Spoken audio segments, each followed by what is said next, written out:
Peace and good morning, you all from Daytona Beach, Florida. It's December 30th now, Thursday, last day of racing at the track. We stayed last night and watched our 125 class that got moved from Group 3 or 4 to Group 7, which was the last race of the day.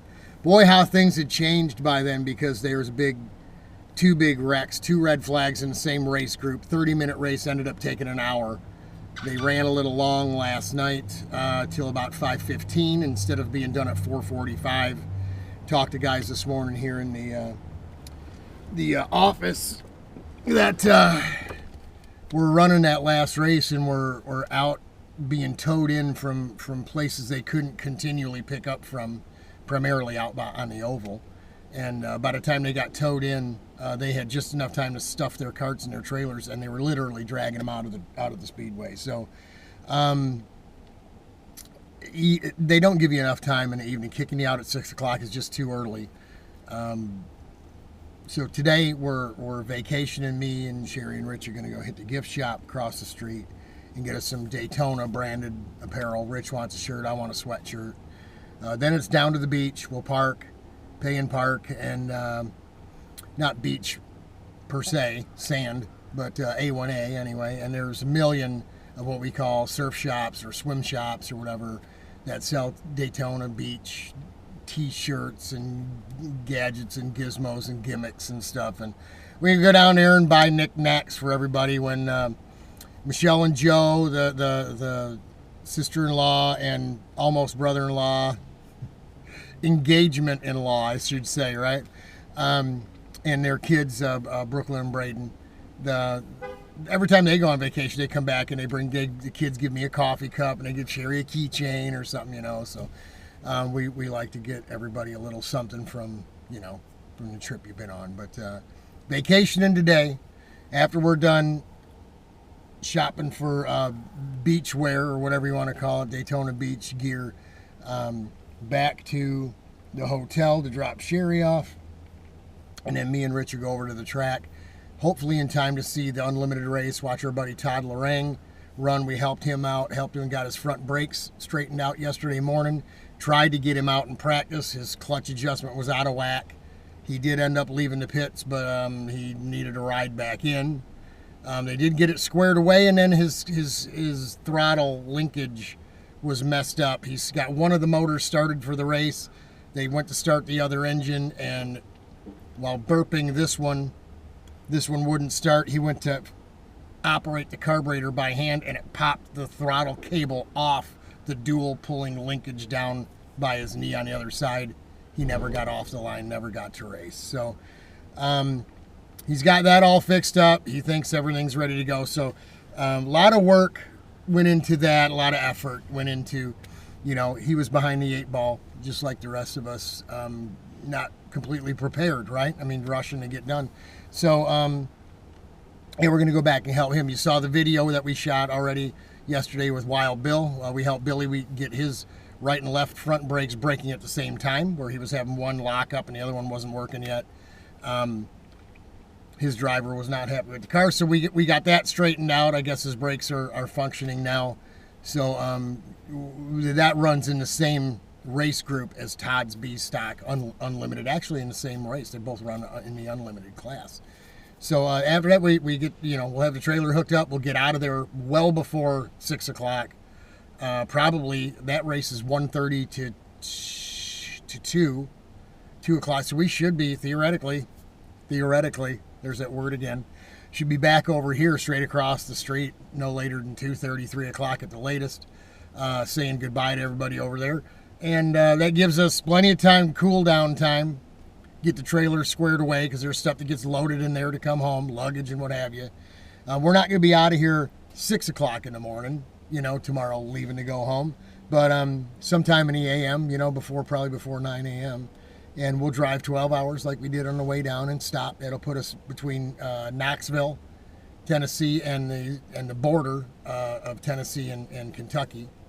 And then it leaves us with about an 8-hour drive on Saturday. So we should be home, theoretically, Saturday the 1st, New Year's Day, somewhere between 3 and 5, we'll say, just to be, in case it snows or something on the way home and traffic slows down or it's slick or whatever. You got to give yourself that extra time. So certainly Richard and Sherry will have all day Sunday. They can sleep in, they can rest, stay in jammies, get gear, charged up to go back to work Monday.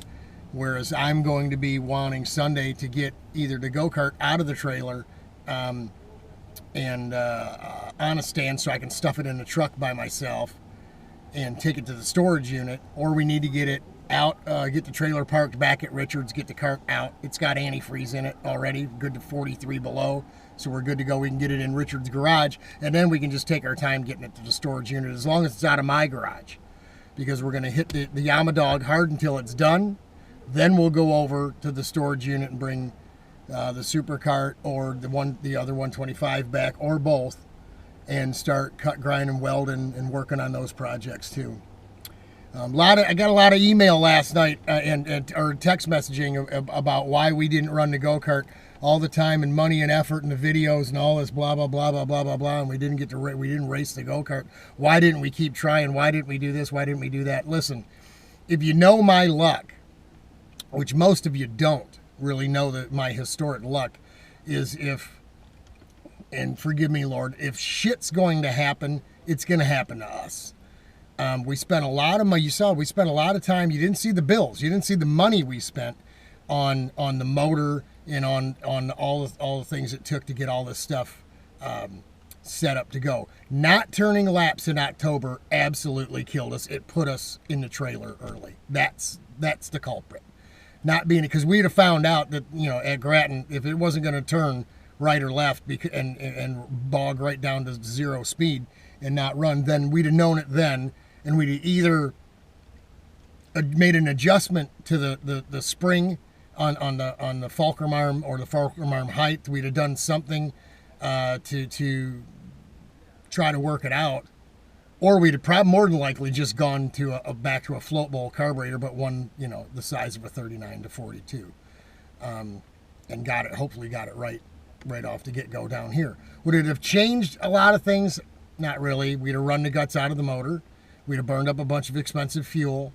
We would not, I don't think we would have known the condition of the track as rough as it is.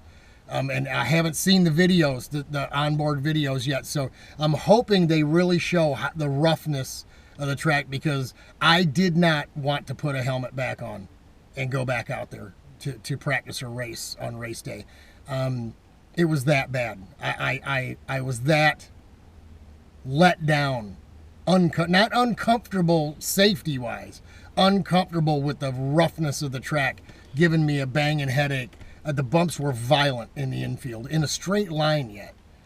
I can handle bumps in a corner, but bumps in bad bumps in a straight line, so bad you hit them so hard that you can't see for a second.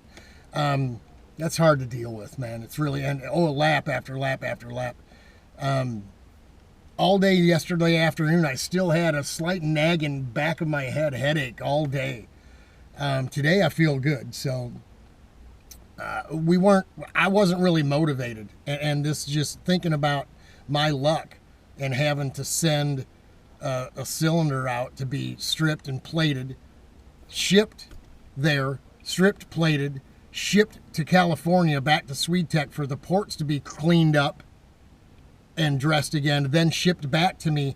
That round trip, folks, with all that shipping and the working, he ain't going to clean up those ports for free now. He doesn't work. I wouldn't expect the man to work for free. That you're looking at another $300 to $500 because theoretically didn't work. And I'm okay with that, man. I'm okay with driving 20 hours in one direction, because this was not just about me racing a go-kart. It was more about vacation. I needed to get out of that town for a while. Richard needed to get out. Sherry can't stand the town we live in.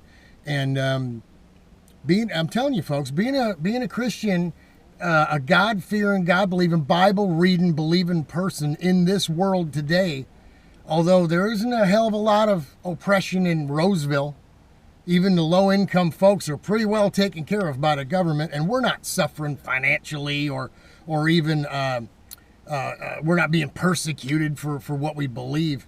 But the world is quickly and blatantly become evil, just absolutely evil. Your politicians, everything you see going on is a show. It's not real, and it's all evil. And it's hard for you to deal with life like they wake up every day and keep doing what you're doing in a world full of evil. It's more evil than it is good. And you do find some good folks out there. I met a few of them this morning down here getting coffee in the cafeteria there in the lobby this morning. Go-kart folks, but still good folks. So we're not in a big hurry to get back and listen to thump, bump, bumpity, bump, rattling everything off the walls of our house and stuff. When I tell you, I'll be honest, when I hear that, a rage starts inside of me I have to suppress, because I want to go out and stop it immediately with my own two hands if I had to. It does drive me nuts. I'm just being honest. I'm a human being, man. Just because I'm a follower doesn't make me perfect. He's perfect. I certainly am not, and neither are any of you. So we're all in the same boat, right? So I'm not in a big hurry to get back to Roseville. I'm not in a big hurry to get back to Michigan. I would love to stay. I would love to have something happen and we get stuck here. And if they need to fly back home, they can fly home, and I'll get home sometime in March. But there's your December 30 report from the parking lot of the Quality Inn Speedway directly across the street from the Daytona International Speedway. I'm in the truck charging up my phone because I left the wall charger in the trailer and she was dead. So God bless, Godspeed. Hang in there, y'all. I'm smiling, man. I'm smiling. Oh, the go-kart, you didn't rent. So what? There's worse things, man.